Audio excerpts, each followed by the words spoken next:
জানো তো, আজকে আমার হাজব্যান্ডের লম্বা ডিউটি। এবার লম্বা ডিউটি কেন বললাম, কারণ অন্য অন্য দিন হাজব্যান্ড ডিউটিতে যায় একটা নির্দিষ্ট টাইম অনুযায়ী বাড়ি ফেরে।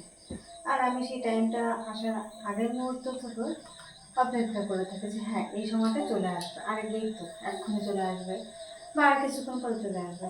বাট আজকে লম্বা ডিউটি কারণ হচ্ছে সেই সকালে গেছে আর আসবে রাত্রে। এখন কিন্তু ওই রাত 8:30টার মতন বাজে, 8:30 পুরোপুরি না, বাট আমি ভিডিও বানাচ্ছি যে আমার ছেলে তাকিয়ে রয়েছে আমার দিকে। তো এখন প্রায় 8:30টার মতন বাজতে চাই, এখনও হাজব্যান্ড আসবে না। ওই জন্য বললাম যে লম্বা ডিউটি আসবে, আর কিছুক্ষণের মধ্যে ঢুকে যাবে। না, আমার ছেলেকে দেখাই। দেখো, আমি আমি এই জায়গাটা দাঁড়িয়ে দাঁড়িয়ে কাজ করছি, আর ও ঠিক এইভাবেই তাকিয়ে থেকে দেখছে উল্টোভাবে আমাকে। মাম্মাম কোথায় গেল সেটা দেখছে, তাই না সোনা? হ্যাঁ, ওকে কিন্তু এই যে খেলনা দিয়ে দিয়েছি, তবু ওর মাম্মামের দিকে ঝোঁক। দেখো এই পুতুলটাকে নিয়ে কী করছে ও, কী করছে সোনা তুমি? এদিকে দেখি, এদিকে দেখি, কী করছো তুমি? দেখি এদিকে, এই তুমি কি করো? কি করছো তুমি? হ্যাঁ, কি করছো? হ্যাঁ হ্যাঁ হ্যাঁ। তাই আমি সবসময়ের জন্য চেষ্টা করি হাজব্যান্ড আসার ঠিক আগেই আমি সমস্ত কাজ গুছিয়ে রাখতে।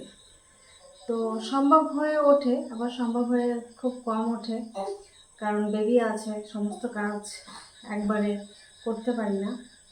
যেমন এই জামা কাপড়গুলো এখন গুছিয়ে ফেলেছি, কারণ আর কিছুক্ষণের মধ্যে ঢুকে যাবে হাজব্যান্ড।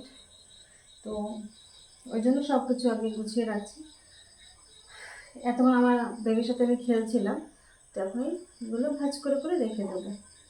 এই যে আমরা চলে এসেছি। আমি একটু আগে না 3টে রিলস বানালাম, তো আমার বেবিকে সাথে নিয়েই তো আমি সেক্ষেত্রে না রিলস বানিয়েছি। বেশ একটা আমার আনন্দ আনন্দ লাগছিল। তো আমার আনন্দ দেখে আমার বেবি এত জোরে চিল্লালো, তাই না শোনা? একটু বলো, একটু বলো। এখন ওর অন্যদিকে মনোযোগ আছে। তো খুশি হয়, মামামের খুশিতে ও নিজেও আনন্দ পায়, তাই না? আমি হাঁপিয়ে গেছি রিলস বানাতে বানাতে। আর এর আনন্দ দেখে আমার বেশি আনন্দ হয়েছে। আমি আরো মানে এই আমার আনন্দে আনন্দিত, আর ওর আনন্দে আমি আনন্দিত পেয়েছি। ঘুম ভাঙলো শোনা? এখন তোমার ঘুম ভাঙলো? ইয়ে ইয়ে এখন ঘুম ভাঙলো এখন।